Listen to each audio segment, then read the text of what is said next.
Saturday presents, in the red corner, the undisputed, undefeated Weed Whacker Guy.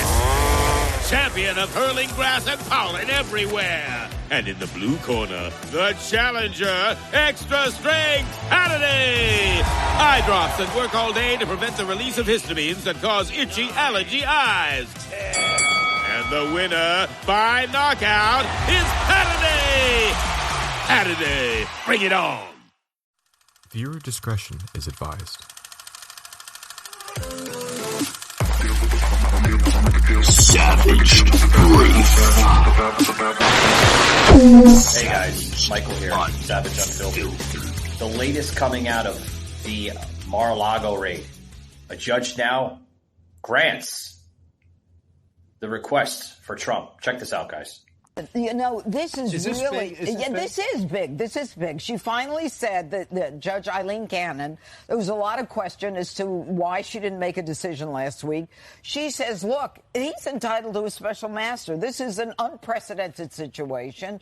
We need to make sure that we have confidence, that America has confidence in the criminal justice system. So she said, I'm going to appoint a special master. You have until September 9th. Both of you can give me recommendations, whether it's a former judge or an attorney. She'll make the ultimate decision. The government is saying, no, we don't want a special master. We've got our own team over here, Team DOJ. And the judge... All right, guys, welcome to the show. Welcome, guys. Wow, we're in September already, right? The year's going by quick. Guys, I have a really big story to open up the show today. It's been a wild week, needless to say. Guys, we have a new story breaking out, and I seen this on the Orlando Sentinel. Now, there is a new request that the Trump legal team put in effect, and this is literally like breaking news, guys. Just coming out earlier this morning, that a request granted for special master to review documents from the latest of the Mar-a-Lago raid. Judge's ruling is legal, literally a legal win for Trump, if you want to break it down like that, guys. Now, you know, what does this say? Well, in a legal victory, just this past Monday, which was yesterday, for former President Donald Trump, a federal judge granted his request for a special master to review documents seized by the FBI from his former Florida home, right? And temporarily halted the Justice Department's use of the records for investigative purposes. Now, what does that mean by that, folks? Well, the temporary halted decision, halted by the Justice Department. So that means they cannot investigate.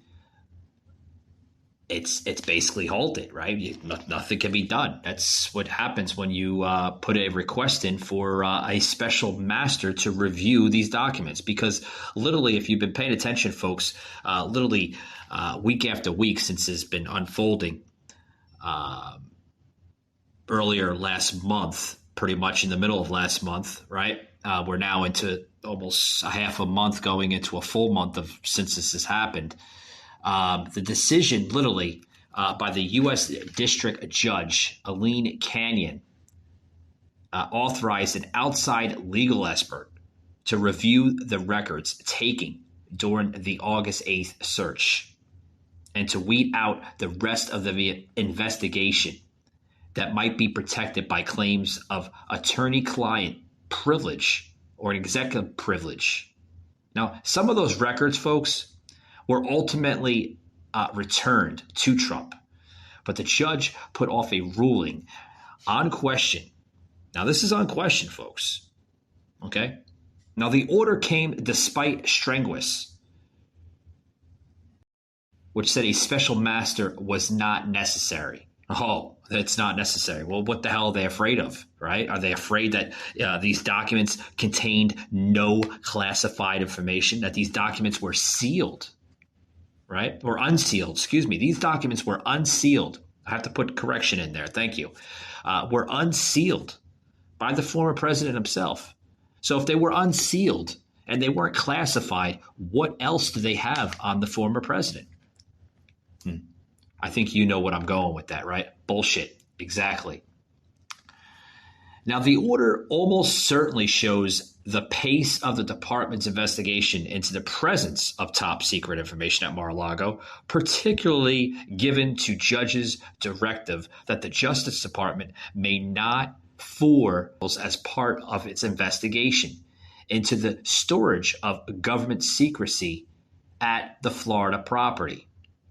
Now, the injunction is in place until the yet-to-be-named special master completes his or her analysis.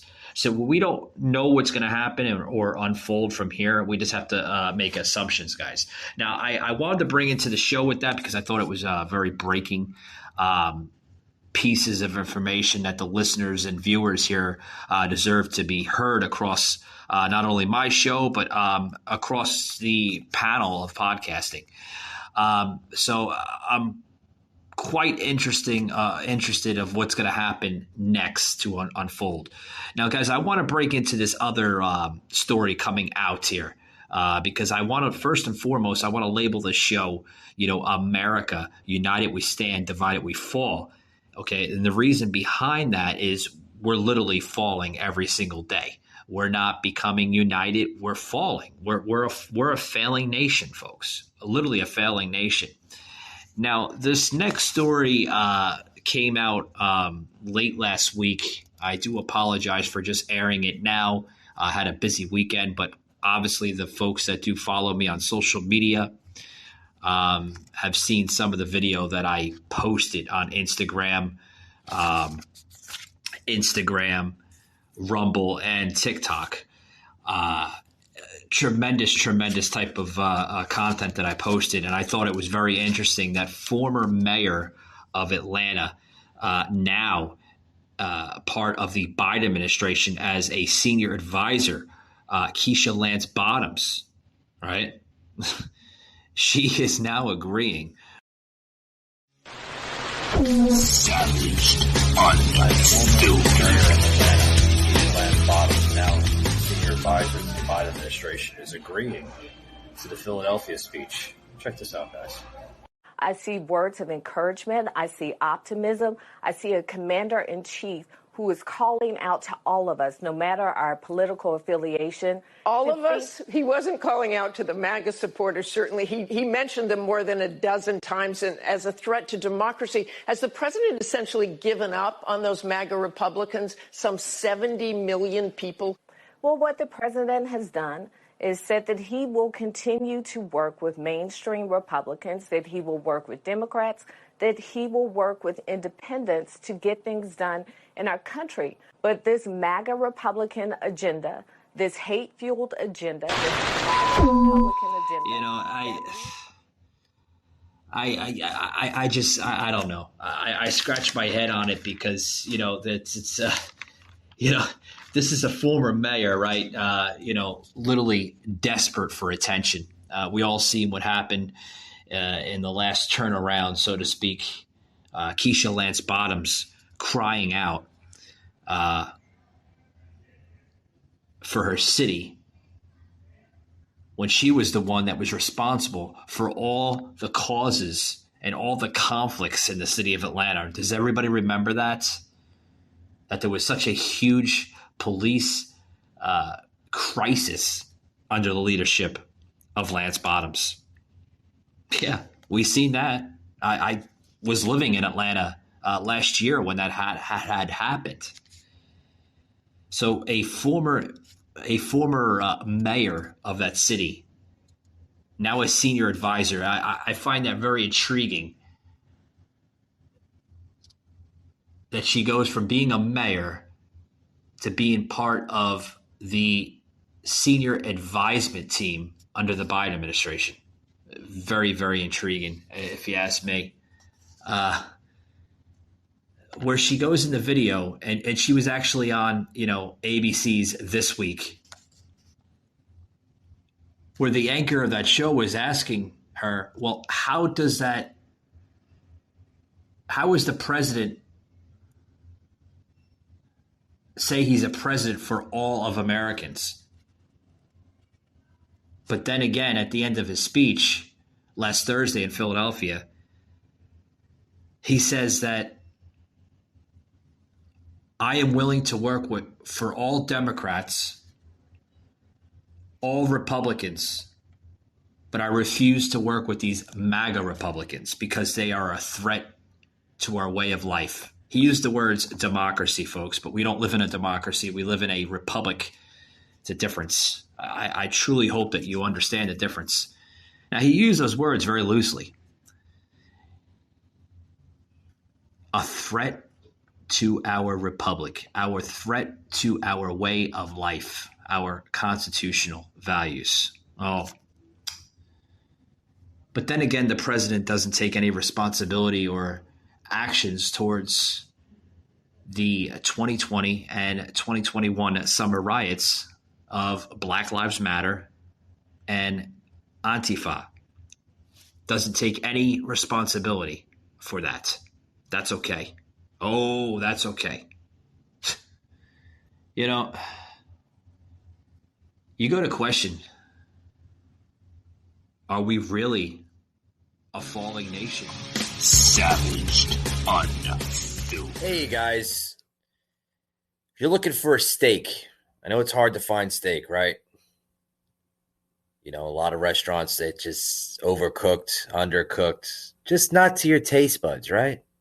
You want that juicy steak. Look no further than Omaha Steak. I love them, guys. Love them. If I didn't love them, why wouldn't I be promoting them on the podcast today? Go over to Omaha Steaks, okay? They are phenomenal, guys. The juiciest steak you'll ever taste in your life, okay? A lot of people are like, well, how does it get delivered to your house? You know, with gnats and bugs going to get into it. And no. It's not, you don't have to worry about all that. It is in a sealed, perishable bag delivered to your house. So you don't have to worry about the gnats and the bugs get into it. It's fresh from the time they ship it from their distribution center to the time it arrives at your house. The juiciest steak you'll ever have in your life, guys. Check them out today. Omaha Steaks. Love them. They're phenomenal. Savaged unfiltered. When you hear this type of rhetoric, this type of garbage, well, a lot are questioning the same thing, folks. A lot are questioning the same thing. It's crazy, you know, that we've went from literally just in 2 years, folks. In 2 years, we went from a third world nation to a full-blown dictatorship to now between a mixture of a dictatorship into a banana republic. It's appalling. It really is. That we are literally becoming a failing nation. Literally. I just don't understand how we've became this way. When we have a nation that is literally on life support, from the policies of this corrupted administration. And most panelists would agree that we are probably the most corrupted or one of the most corrupted nations in the entire world. Sure, we have a president that doesn't have huge interests of America. We live under a America last under this president. Everybody remember when former President Donald Trump actually put America first, brought good paying jobs, built the economy. Do we see this under Joe? Absolutely not. Absolutely not. Now, another article here I want to get into real quick before I have to get a quick break in. Coming out of the National Viewpoint. Now, Republicans are now saying this. that Republicans need to get serious about Social Security. Well, what does this mean? Well, for those who are on Social Security or those people that know somebody that's on Social Security, this article is probably going to blow your socks off here. That we've reached a point in the midterm election, folks, where Democrats insist that Republicans are itching to destroy Social Security. The usually gambit is to take stray comments from one or two Republicans and pretend that they represent a secret or sinister plan. Now, we all remember back in October of 2018, just a short 4 years ago, that Senate Republican leader Mitch McConnell observed that there was a bipartisan reluctance to tackle entitlement changes. Now, his Democratic counterpart, Chuck Schumer, said he had to show who the Republican Party really is.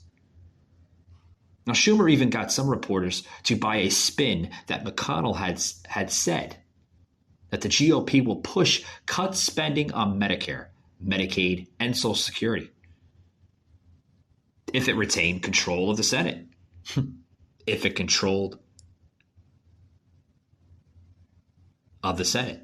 You hear those words very loosely, don't you, folks? Now, in the elections a few weeks later, Republicans expanded their control of the Senate, and they didn't even move to cut any of those programs. It was just a campaign push, a campaign broken promise. Now, folks, the Republicans now today, which some good, some bad, some are very weak, some are very strong, okay? You see that on both sides. We do. That Republicans are not plotting to undermine Social Security. They don't even have a plan to fix it, which is a pity. And not all Republicans are literally committing to this. These are usually shown by rhinos, people that support the establishment, the radical left agenda. That's what you're seeing. Now, for benefits for the American retiring today, even adjusting for inflation, are about a third higher than they were for those who retired 20 years ago. Get that, folks, 20 years ago. Huge, huge interest. Now, if we want benefits to keep growing as projected, we need to have a broad-based tax increase. But for most Americans that would prefer to keep their taxes low and save the money themselves, for that to work, we have to moderate the growth of benefits. And what does that say? They need to keep up with the inflation, but do not raise much more.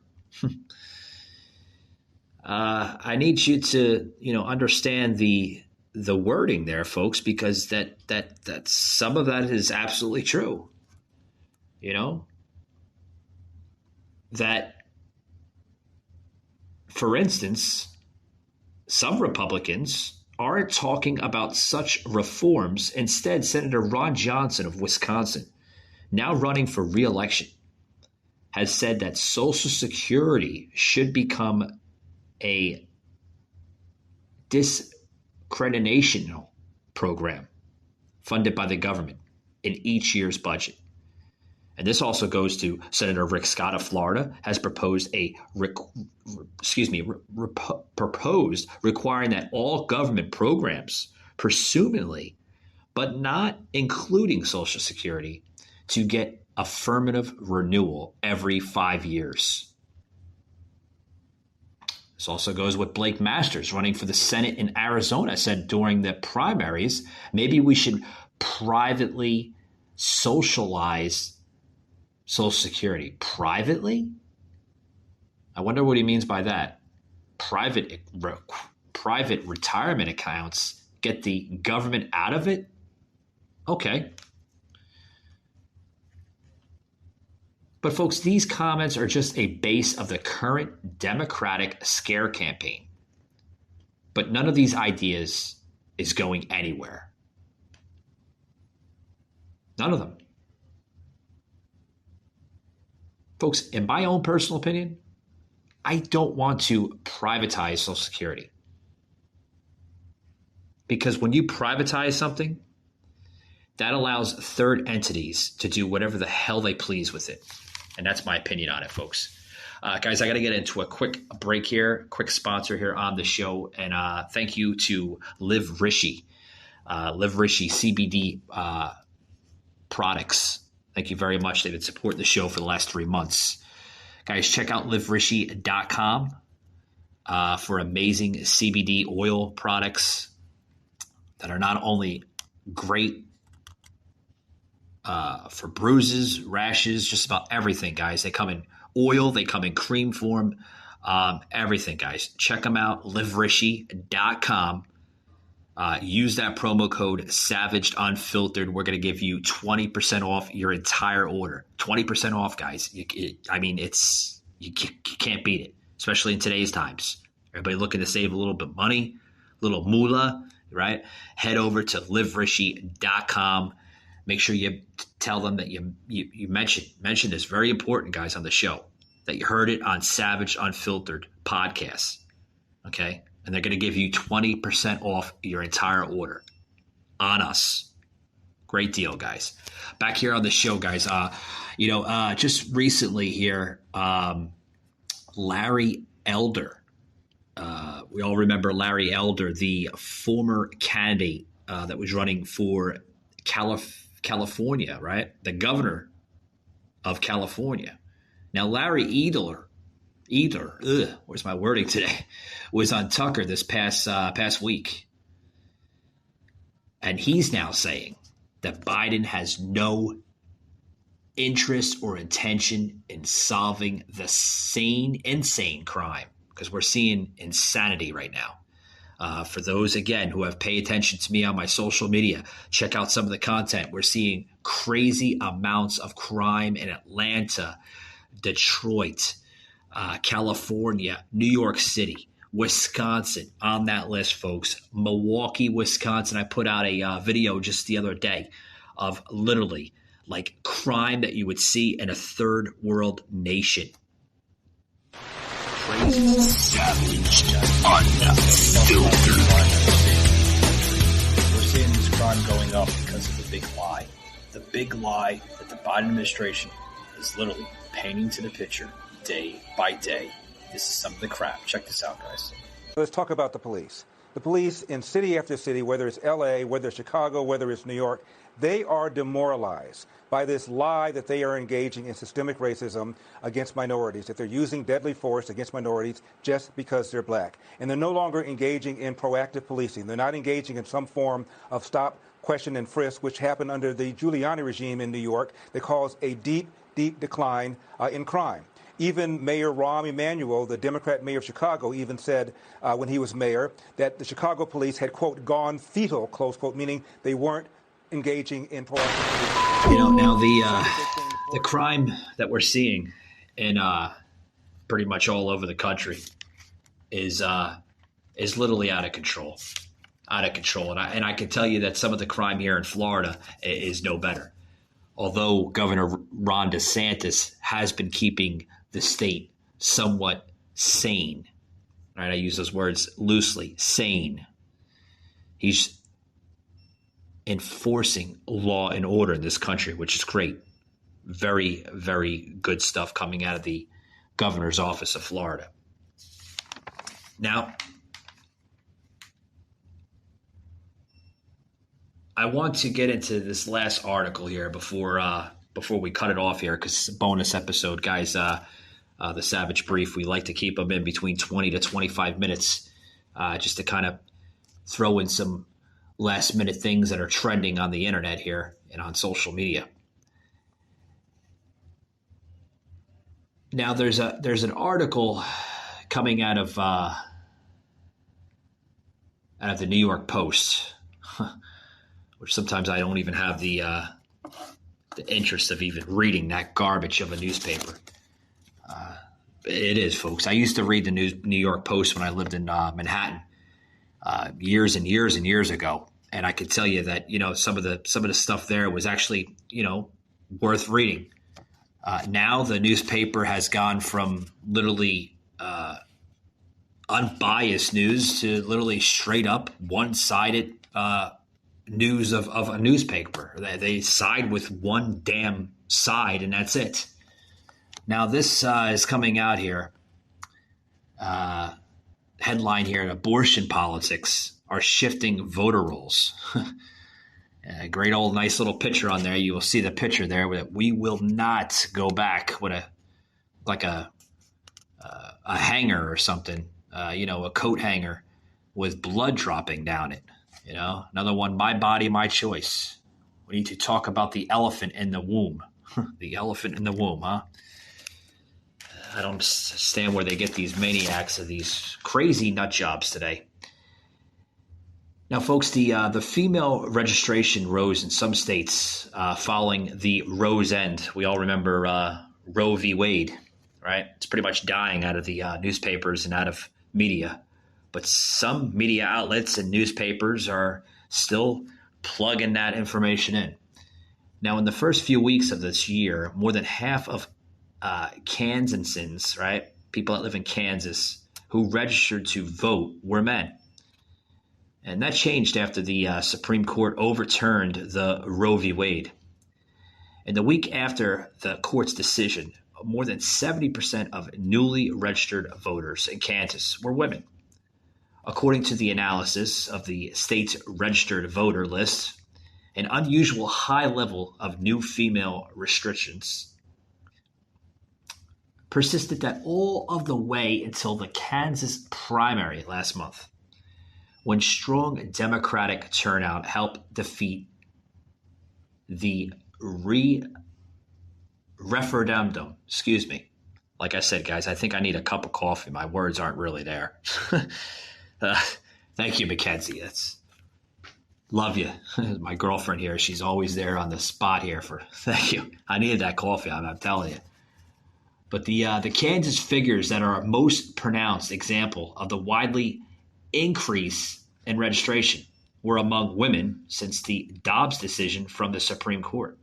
Now, this is according to analysis of 10 states with available voter registration data.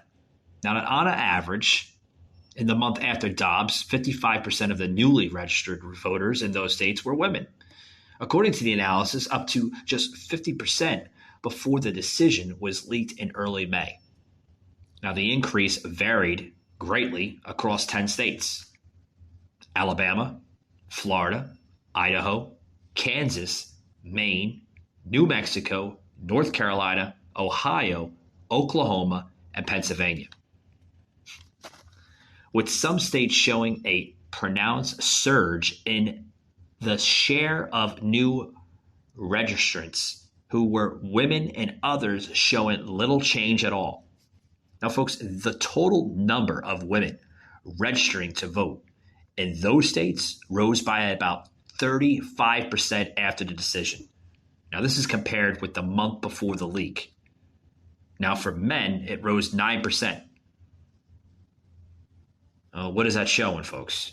And I'm going to close it out here because I got to make some time here for an upcoming show coming in about another 20 minutes. But the increase offers rare concrete evidence that the Supreme Court's decision has galvanized female voters, though the data gives it little indication of whether the shift will be large enough or broad enough or persistent enough to affect the outcome of the midterm elections in November. Really? Oh boy. And if that's true, folks, we're all, I'm telling you.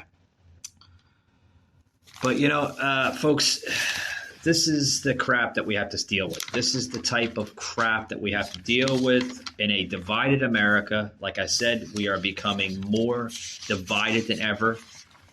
I've said this time after time. And the words stick very, very high in that angle, folks. America, where's your decision going to be? And I'll say this once and I'll say it again.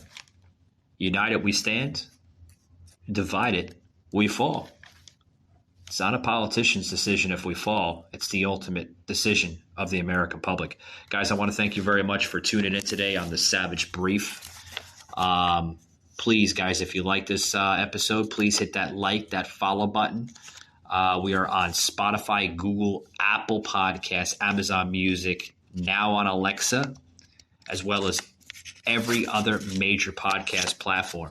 Also putting amazing content on TikTok. Follow me on TikTok at Savage Unfiltered.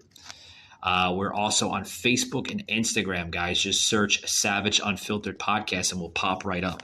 With that being said, guys, thanks for tuning in, and we'll see you on the next episode. We're bringing back Branch Isolé.